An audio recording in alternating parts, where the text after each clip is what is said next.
সৰুসজাইত অসম ৰাজ্যিক aquatic championship 2024 437 গৰাকী সাঁতোৰবিদৰ অংশগ্ৰহণ জুনিয়ৰ আৰু সাব জুনিয়ৰ নেশ্যনেললৈ খেলুৱৈ বাছনি শুক্ৰবাৰৰ পৰা তিনিদিনীয়াকৈ সৰুসজাই ক্ৰীড়া প্ৰকল্পৰ ডক্টৰ জাকিৰ হুছেইন একুৱাটিক কমপ্লেক্সত অনুষ্ঠিত হৈছে 31 সংখ্যক অসম ৰাজ্যিক একুৱাটিক চেম্পিয়নশ্বিপ 2024 অসম সাঁতোৰ সংস্থাৰ উদ্যোগত অনুষ্ঠিত প্ৰতিযোগিতাখনত অংশগ্ৰহণ কৰিছে ৰাজ্যখনৰ 12খন জিলাই ক্ৰীড়াংগনত সমাৱেশ ঘটিছে প্ৰায় 437 গৰাকী সাঁতোৰবিদৰ যোৱা বৰ্ষৰ দৰে এইবাৰো ৰাজ্যিক প্ৰতিযোগিতাখনত সংযোজন কৰা হৈছে ৱাটাৰ পল আৰু ডাইভিং ইভেণ্ট ইফালে এই প্ৰতিযোগিতাৰ পৰাই ৰাষ্ট্ৰীয় পৰ্যায়ত অনুষ্ঠিত হ'ব লগা সাব জুনিয়ৰ জুনিয়ৰ সিনিয়ৰ শাখাৰ লগতে ডাইভিং আৰু ৱাটাৰ পলৰ বাবে খেলুৱৈসকলক কৰা হ'ব নিৰ্বাচিত আনহাতে চলিত ৰাজ্যিক চেম্পিয়নশ্বিপত উদিত সাঁতোৰবিদে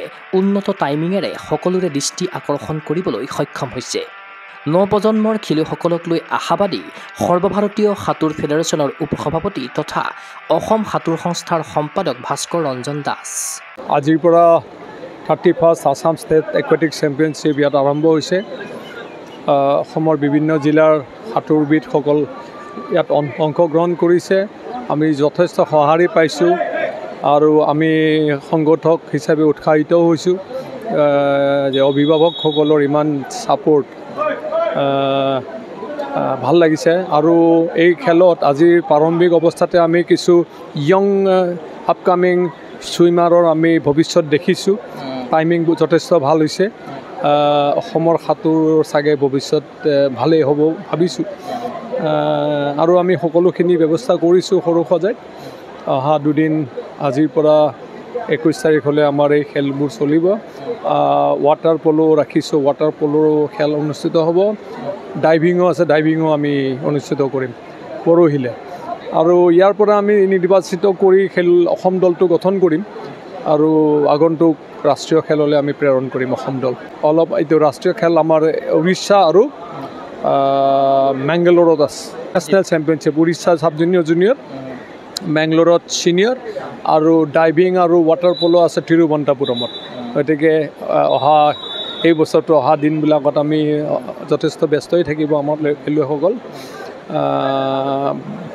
ভাল কথা কিন্তু এটা বস্তু উপলব্ধি হৈছে আমাৰ গৰমটো বেছি হৈছে উৎকট গৰম তাৰ পাছত আমাৰ উপায় নাই আমি পাতিবই লাগিব এই মাহত সময় নাথাকে গতিকে সকলো ভাবি চিন্তি আমি অনুষ্ঠিত কৰিলোঁ যথেষ্ট ভাল সঁহাৰি পাইছোঁ ল'ৰা ছোৱালীবিলাকে ভাল কৰিছে টাইমিং উন্নত হৈছে ভাল লাগিছে আমাৰ এনেই ভাৰ্গৱ ফুকন হয় তেওঁলোক আহিছে আৰু যিবিলাক নতুন মানে আপকামিং আমাৰ যি পাইপলাইনত আছে আমি ভাবিছিলোঁ আগন্তুক দিনত খেলিব তেওঁলোকে সাব জুনিয়ৰ জুনিয়ৰ ছিনিয়ৰ তেখেতসকলো আহিছে আপোনালোকে সময়ত গম পাব সিহঁতক কৰক টাইমিং ভাল কৰিছে এতিয়া মই নামবোৰ নকওঁ নিজে কৰকচোন নিজৰ নামটো নিজে কৰক ৰেকৰ্ড নেশ্যনেল ৰেকৰ্ড কৰক নেশ্যনেল ৰাষ্ট্ৰীয় দলত তেওঁলোকে আহক আমাৰ ভাল লাগিব আমি আবেলি 4:30 বজাত সামৰণি পৰিব আমি বঁটা বিতৰণী অনুষ্ঠান মানে শ্ৰেষ্ঠ দলসমূহক আমি পুৰস্কাৰ বিতৰণ কৰিম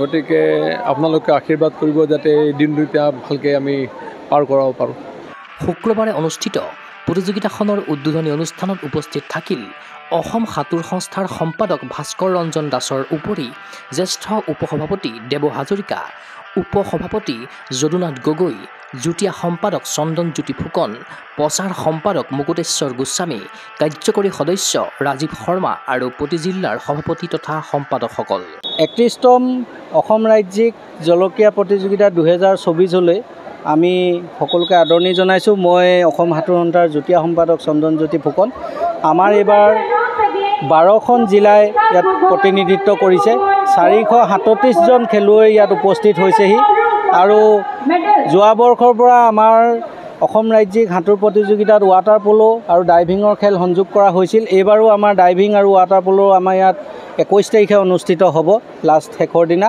আৰু আমাৰ আহিবলগীয়া আগন্তুক ৰাষ্ট্ৰীয় জুনিয়ৰ আৰু ছাব জুনিয়ৰ খেলুৱৈসকলক আমি এই টুৰ্ণামেণ্টখনৰ পৰাই অসম দলটো আমি বাছনি কৰিম। ভাৰ্গৱ ফুকন আছে, শিৱাঞ্চিনী প্ৰিয়দৰ্শিনী, এনেকৈ কৈ আমাৰ কেইবাগৰাকীও আছে। একচুৱেলি লিষ্টখন আমাৰ টেকনিকেল অফিচিয়েলসকলৰ ওচৰত আছে, কিন্তু আমাৰ যিসকলে দিল্লীত প্ৰেক্টিছ কৰি আছে বা বাংগালোৰত প্ৰেক্টিছ কৰি আছে তেখেতসকলেও ইয়াত টাইমিং দিবৰ কাৰণে এই খেলখন তেখেতসকলে আচলতে খেলিব লগা হৈছে। আমাৰ সাধাৰণতে ছুইমিঙত 4টা ইভেণ্টে থাকে, freestyle, butterfly, breast, backstroke, আৰু তাৰে ভিতৰত আমাৰ 50, 100, 800, 400 এনেকৈ বিভিন্ন ইভেণ্ট আমাৰ হৈছে।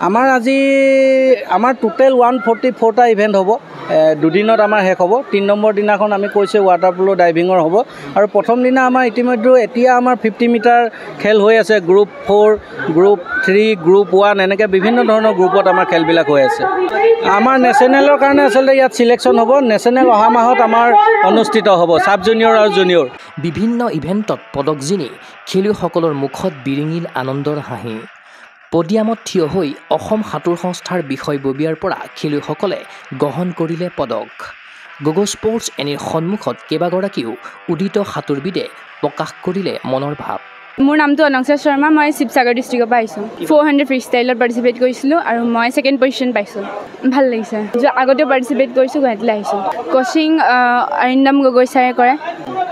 মই আগৰতলাত ট্ৰেইনিং লৈছোঁ, আগৰতলাত পাইছোঁ। মোৰ নাম প্ৰীতি প্ৰিয়ম দত্ত, মই যোৰহাট ডিষ্ট্ৰিক্টৰ পৰা আহিছোঁ। মই এতিয়া 400 ফ্ৰী ষ্টাইলত পাৰ্টিচিপেট কৰি গ'ল্ড মেডেল পাইছোঁ। মোক হৰেশ ছাৰ, কল্যাণ ছাৰ, লিটু ছাৰ আৰু প্ৰশান্ত ছাৰে মই যোৰহাট ছুইমিং ছ'চাইটিত কৰিছোঁ। মোৰ নাম সমৃদ্ধি কৌশিক, মই যোৰহাট ডিষ্ট্ৰিক্টৰ পৰা আহিছোঁ। মই 400 ফ্ৰী ষ্টাইলত 3rd পজিশ্যন পাইছোঁ। মোক হৰেশ ছাৰ, কল্যাণ ছাৰ, লিটুপল ছাৰ আৰু প্ৰশান্ত ছাৰে মোক ট্ৰেইন কৰা। উল্লেখ্য যে অহা 21 জুলাইত অন্ত পৰিব 31 সংখ্যক অসম ৰাজ্যিক একুৱাটিক চেম্পিয়নশ্বিপ 2024। প্ৰতিযোগিতাৰ অন্তিম দিনা অনুষ্ঠিত হ'ব ৱাটাৰ প'ল আৰু ডাইভিং ইভেণ্ট।